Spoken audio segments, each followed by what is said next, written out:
এসবও আরিয়ানকে পটাতে করেছে, যেন গল্প আর মুভির মতো হ্যান্ডসাম ছেলেটা প্রতিবাদী মেয়ে দেখে প্রেমে পড়ে যায়। অহনার আর খাবার গলা দিয়ে নামবে না, ও ভাতে পানি ঢেলে উঠে যায়। কিরে, খাবার নষ্ট করলি কেন? খেয়ে খেয়ে গায়ে শক্তি বানা। সিনিয়র আপুদের টর্চার সহ্য করতে হবে তো, তোর জন্য আমাকেও। নেহার কিছু বলার আগে অহনার ফোনে একটা কল আসে, গ্রাম থেকে বাবা মায়ের ফোন। অহনা কল ধরে কথা বলতে থাকে, মুহূর্তে মনটা ভালো হয়ে যায়। কথা বলা শেষ করে নেহার দিকে তাকিয়ে বলে, এত সবের মাঝে একটা ভালো জিনিস হলো। কি? আমার চাচাতো বোন মেঘ, ওর বিয়ে 2 সপ্তাহ পর। ছেলে নাকি গ্রামের জমিদার বংশের, খুব ভালো পরিবার, এই শহরেই নাকি থাকে। বিয়ে করে নিয়েও আসবে হয়তো এখানে। ভালোই হলো, আমি গিয়ে যখন তখন দেখা করতে পারবো। ও, যাবি না বিয়েতে? এইসব ঝামেলাকে শেষ হোক, তারপর তো যাবই। ভালো ভালো বাচ্চা মেয়েটা ন্যায় বিচার পেয়ে যাক।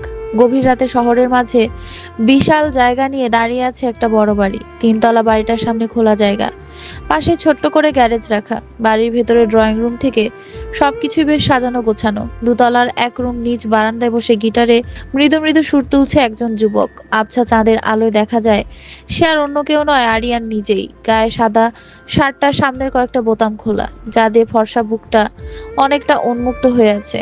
আনমনে কাকে যেন ভেবে ছেলেটা সুর তুলেছে। অবাক চাঁদের আলোয় দেখো ভেসে যায় আমাদের পৃথিবী, আড়াল হতে দেখেছি তোমার নিষ্পাপ মুখখানি, ডুবেছি আমি তোমার চোখের অনন্ত মায়ায়, বুঝিনি কবু সেই মায়া তো আমার তরে নয়। আরিয়ান থামে, হঠাৎ চোখে ভেসে ওঠে সাহসী সেই মুখ, যে কিনা কাউকে ভয় পায় না। সে অগ্নিকন্যা, যার প্রতিবাদের আগুনে সব পাপীদের ধ্বংস নিশ্চিত। আরিয়ান একা একা বলে ওঠে, শুনো মেয়ে, আবার শান্ত হৃদয়ের সাগরে অবাধ্য ঢেউগুলো না তুললেও পারতে, তবে যা কেউ পারেনি তুমি পেরেছো। আমিও দেখবো এই ঢেউ কোথায় গিয়ে মিশে যায়। এই মেয়ে, এইদিকে আসো তো।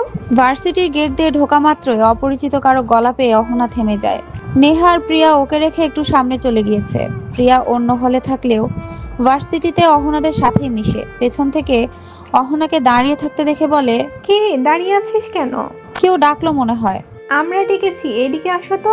এবার অহনার সাথে প্রিয়া ও নেহাও একটা মেয়ের কণ্ঠ শুনতে পায়। সেই গলার স্বর অনুসারে দৃষ্টি দিয়ে দেখে ক্যাম্পাসের বড় বটগাছটার নিচে কয়েকটা মেয়ে বসে আছে। যদিও ওদের দেখে বড় লোকের বিগড়ে যাওয়া সন্তানই মনে হচ্ছে। মেয়ে হয়েও গায়ে শার্ট গেঞ্জি ও কারো কারো টাইট প্যান্ট, শরীরের ওপর থেকে সবকিছু দেখা যায়। হাতে সিগারেট। মেয়েরাও যে সিগারেট খেতে পারে তা এদের মতো পাবলিকদের না দেখলে অহনা জানতোই না। এদিকে অহনা 3 পিস পরে অভ্যস্ত, কখনো কখনো গেঞ্জি স্কার্ট বা অন্য জামা পরা হলেও সাথে ওড়না বা হিজাব মাস্ট। অহনা আপাতত একটা সাদা লং টপস পরে আছে, সাথে মাথায় ওড়না পেঁচানো, পুরোপুরি হিজাব বাঁধা হয়নি, তবে কোনো রকম চুলগুলো ঢেকে রাখা। অহনাকে হা করে হ্যাবলার মতো তাকিয়ে থাকতে দেখে একটা মেয়ে ঝাড়ি মেরে বলে ওঠে, এই বেয়াদব, বড় আপুরা ডাকলে সাথে সাথে আসতে হয়, জানো না? অহনা তাড়াতাড়ি হেঁটে হেঁটে তাদের কাছে চলে যায়। নেহা সাথে সাথে আসতে নিলেই মেয়েগুলো ইশারা করে বলে না যেতে, মানে ওদের কাজ শুধু অহনার একার সাথে। নেহার প্রিয়া তবুও ক্লাসরুমে না গিয়ে দূরে দাঁড়িয়ে দেখতে থাকে। এভাবে ফ্রেন্ডকে একা ছেড়ে যাওয়াটা স্বার্থপরতা। কি যেন নাম তোমার? ও হ্যাঁ, অহনা। ইদানিং ভার্সিটির হট টপিক তুমি, এম আই রাইট? অহনা মেয়েটার কথায় কোনো জবাব দেয় না। নেহা যে বখাটে টাইপ মেয়েগুলোর কথা মাঝে মাঝে বলতো, এরাই তারা। এদের মতো কয়েকটা মেয়ের জন্য সব ভার্সিটির মেয়েদের বদনাম হয়, অথচ বাকিরা মোটেও এমন না। মেয়েগুলো নির্লজ্জের মতো সিগারেট টানতে থাকে। একজন মেয়ে বলে ওঠে, তোমার মতো মিডল ক্লাস মেয়েরা আসলে কেমন হয় তা খুব জানা আছে। এসব ইচ্ছে করেই করেছো তাই না, যেন রুদ্র বা আরিয়ানের অ্যাটেনশন নিতে পারো? অহনার সাথে সাথে বলে ওঠে, আমি মোটেও অমন মেয়ে না, আমি তো শুধু ন্যায় বিচার চাই। নাই বিচার? মাই ফুড বিচার। রুদ্র হলো আমার ক্রাশ, আর এই যে আমার ফ্রেন্ড আরিয়ান হলো ড্রিম বয়। সামনে যে কোনো ভার্সিটি থেকে হওয়া ট্যুরে আরিয়ানকে পটিয়ে ঠিকই বেডরুমে নিয়ে যাবে ও। কথাটা বলে বিচ্ছিরিভাবে মেয়েগুলো হাসতে থাকে। অহনা মুখ সরিয়ে নেয়। বিয়ে ছাড়া কারোর সাথে ইন্টিমেট হওয়ার মতো বাজে বিষয়গুলো কি সুন্দর স্বাভাবিক বানিয়ে ফেলেছে এরা। ওয়ান নাইট স্ট্যান্ড যেন কোনো ব্যাপারই না।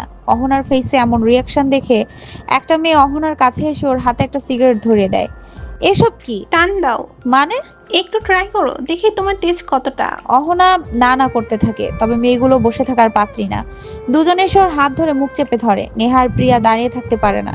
ওরা এসে বাধা দেওয়ার চেষ্টা করে, তবে কোনো লাভ নেই। একটা মেয়ে অহনার মুখে সিগারেট দিয়ে চেপে ধরে বলতে থাকে, একটা টান দাও বেবি, দেখো খুব ভালো লাগবে। অহনা নিরুপায় হয়ে টান দিতে বাধ্য হয়। সাথে সাথে কাশতে কাশতে অবস্থা খারাপ। কি হচ্ছে এখানে? একটা ছেলে কণ্ঠ সবগুলো মেয়েকে থামিয়ে দেয়।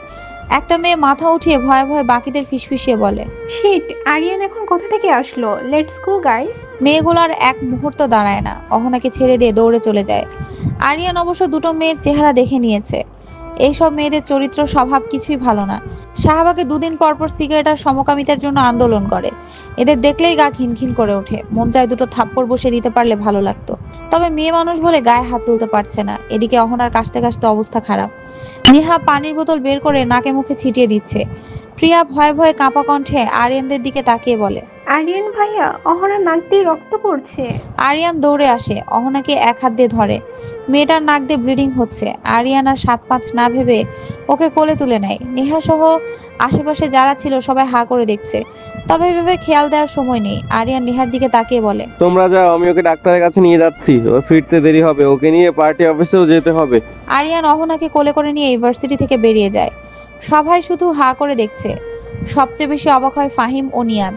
ওরা আরিয়ানের সাথে যাবে বলে দাঁড়িয়েছিল। এই প্রথম ওরা ভাইকে কোনো মেয়ের সাথে এইভাবে দেখছে, তাও কোলে নিয়ে সবার সামনে। দোস্ত, আমি যা দেখছি তুইও কি তাই দেখছিস? ওরা হা করে তাকিয়ে থাকে। আরিয়ান গাড়ির সামনে এসে ফাহিমকে বলে, দরজা খোল, আর আমার আসতে একটু দেরি হবে। মেয়েটাকে জানে মেরে ফেললি না কেন? অপদার্থের দলগুলো মন চাচ্ছে পিটিয়ে ছাল তোলে নেই। শেখর আহমেদের কথা শুনে সামনে থাকা দলের সব ছেলেপিলে কেঁপে ওঠে।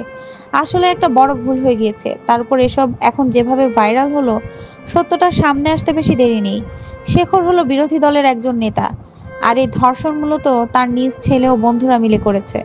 তাই ক্ষমতা ও টাকার জোরে সবটা চেপে দিবে ভেবেছিল। তবে অহনা নামের ওই মেয়েটার কারণে সব ভেস্তে গিয়েছে। শেখরের ছেলে হৃদয় ডোন্ট কেয়ার ভাব নিয়ে বলে, কামন ড্যাড, এত হাইপার হতে হবে না। এইসব কি নতুন নাকি? প্রতিবারের মতো এবারও? এইবার সবকিছু অন্যবারের চেয়ে আলাদা। শেখর দুশ্চিন্তায় পড়ে যায়। শেষে ভেবেচিন্তে বলে, ওই মেয়েটার কিছু করে ফেল, যেন মুখ দেখাতে না পারে। দলের একজন বলে, এখন সম্ভব না স্যার, সময় লাগবে। আচ্ছা, মেয়েটাকে চোখে চোখে রাখ, দেখ বাসে দিয়ে ছেড়ে কোথাও যায় নাকি, মানে কারুর বাসায় বেড়াতে বা কোনো কিছুতে। কারণ এখানে কিছু হলে সন্দেহ আমাদের গাড়ি আসতে পারে। সবাই মাথা নাড়ে, যেন বড় কোনো পাপ কাজের পূর্ব প্রস্তুতি চলছে। শুনশান রোডের এক সাইডে একটা গাড়ি পার্ক করা। এখানে পাশেই গার্ডেন থাকায় বাতাসটা খুব ফ্রেশ। আরিয়ান এজন্যই অহনাকে এখানে নিয়ে এসেছে। একটু আগে ফার্মেসি থেকে ওষুধ এনেছে। ডাক্তার বলেছে ওরকম ভাবার কিছু নেই, প্রথমবার তাই আর কি এমন হলো। ঠিক আছে এখন? অহনা চোখ বুজে গাড়িতে হেলান দিয়েছিল। আরিয়ানের কথায় চোখ খুলে মাথা নাড়ে। আজ ইনার জন্যই বেঁচে গেছে ও। আরিয়ান গাড়ি স্টার্ট দেয়। অহনা চুপচাপ বসে তাকিয়ে থাকে। এখন হয়তো পার্টি অফিস নিয়ে যাবে। এই মানুষটাকে বোঝা অহনার দ্বারা সম্ভব না। অহনা শুধু তাকিয়ে দেখতে থাকে। মায়াতলি গ্রাম, নামের সাথে বেশ মিলও আছে বলা চলে।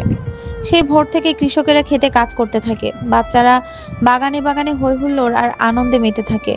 গ্রামের মানুষদের প্রত্যেকের সাথে প্রত্যেকেরই একটা আত্মিক সম্পর্ক আছে। এই মেঠো পথ, গাছপালা, বাছুরের ডাক কিংবা নদীর প্রবাহিত জল, এসব ছেড়ে হুট করে গ্রামের এক মেয়ে ঢাকার কোলাহলপূর্ণ বড়সড় দালানের ব্যস্ত নগরীতে কিভাবে থাকবে? সকাল সকাল নদীর পাড়ে বসে পানিতে পা ডুবে বসে আছে এক অষ্টাদশী কন্যা। এতক্ষণ এইসব কিছু সেই ভাবছিল। চোখের কোণে বিন্দু বিন্দু জল জমা হয়। ডান হাতের উল্টো পিঠ দিয়ে মুছে নেয় পানি মেয়েটা। আকাশে মেঘের দিকে তাকিয়ে মেয়েটা বলে ওঠে, তোমরাও মেঘ আর আমিও মেঘ, তবে আমি কেন তোমাদের মতো মুক্ত বাতাসে ঘুরে বেড়াতে পারি না? এই সংসার জীবনের নিয়মে আর আটকে থাকতে ইচ্ছে হয় না আমার। আচ্ছা, শহরেও কি পরিষ্কার মেঘ দেখা যায়? মেঘ কোনো জবাব পায় না। বাবা শখ করে মেয়ের নাম রেখেছে মেঘ, কারণ ও জন্মের সময় নাকি বাকি সবার থেকে অনেকটা আলাদা ছিল। ছোট থেকেই চোখ ভোলানো রূপ। মেঘ ভেবে পায় না বাবা কেন তার বিয়ে জমিদার বংশে ঠিক করলো। অমন বড় বাড়িতে বিয়ে, তার উপর শহরে চলে যাওয়া। সে কি এসব মানিয়ে নিতে পারবে? আর যার সাথে বিয়ে ঠিক হয়েছে সেই বা কেমন? শুনেছে শহরের ছেলেরা নাকি খুব চালাক চতুর হয়। মেঘকে নিয়ে একা ফেলে অন্য মেয়ে নিয়ে ঘুরবে না তো? মেঘ তো কোনোদিন শহরে যায়নি। ওখানে কি এরকম নদী আছে, এত সুন্দর গ্রাম্য পরিবেশ আছে? মনে হয় না। মেঘ হঠাৎ নিজের মাটির প্রতি খুব টান অনুভব করে, যেন বলতে ইচ্ছে করছে, আমাকে রেখে দাও মা, আমি যাব না। তবে যেই মেয়ে বাবা মায়ের সামনে কখনো মুখ ফুটে কথা বলতেই পারেনি, সেই মেয়ে এত বড় বিষয় কিছু বলবে, তা ভাবাই বিলাসিতা। বরাবরই ভিতর ডিমো। সবাই বলে মেঘের মতো সরল সোজা মেয়েদের নাকি ভালো স্বামী জোটে। সংসার জীবনে বোকা মেয়েরাই ভালো থাকে, বুদ্ধিমান মেয়েদেরই যত ঝামেলা।